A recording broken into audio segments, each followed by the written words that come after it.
Hi there, and welcome to another Monday Mindset video. This one is my first book recommendation, which is Henry Thoreau's Walden. Now, in classic Cameron contradictory style, I don't actually recommend this book to everyone.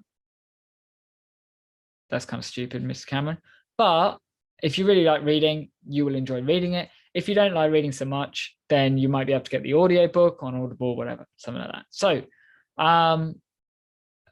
why have I chosen Henry Thoreau's Walden if it's the first book recommendation, but I don't necessarily recommend it? Well, the whole concept of Henry Thoreau and his life is an idealistic, potentially, but ultimately joyful perspective on life and how we should live life, right? So Henry Thoreau actually published this book in 1854. So he lives in the kind of early 1800s, early to mid 1800s is when he was kind of living this life.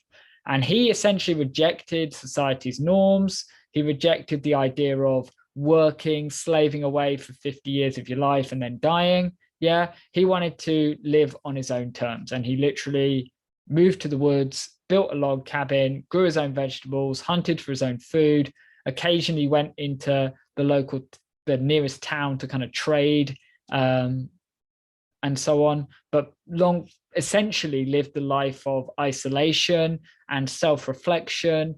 And this book is really talking about that. Some of it is kind of describing literally the plants he's growing and how he's hunting or fishing or whatever, right? Which is not necessarily fascinating if you're not into that. But the reason why I've picked this is the kind of concept behind it, and particularly the most famous quote from the book. Now, the most famous quote from the book is this: "The mass of men live lives of silent desperation."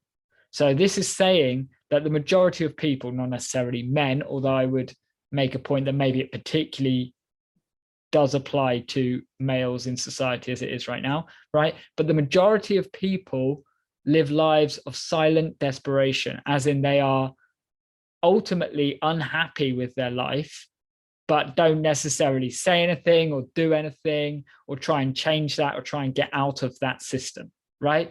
And the whole idea behind this is Henry Thoreau's proposing we disconnect ourselves from the materialistic consumer society and focus on what is really, really important, right? Time with nature, for example, for him particularly, but it could be time with family and friends, right? It could be pursuing your goals, pursuing your passions, and so on, right?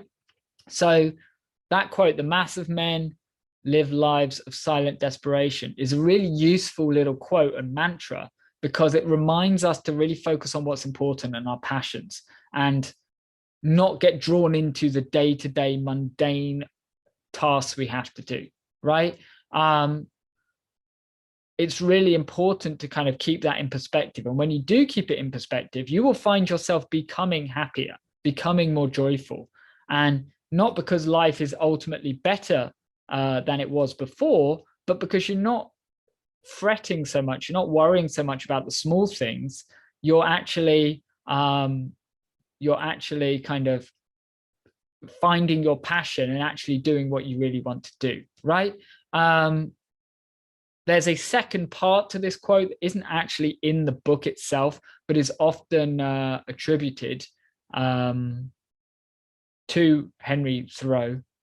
But it's one of those things where it's like, it's not actually written in the book. So where did it exactly come from? But it is also quite poetic. So I like it and I will mention it now. So "The mass of men live lives of silent desperation and die with their song still in their heart." So this is the idea that as humans, as consciousness, we have a song to sing, as it were, right? We have something to contribute, either to the world or just to our own lives, right? Our song, our passion, whatever we really can achieve, right?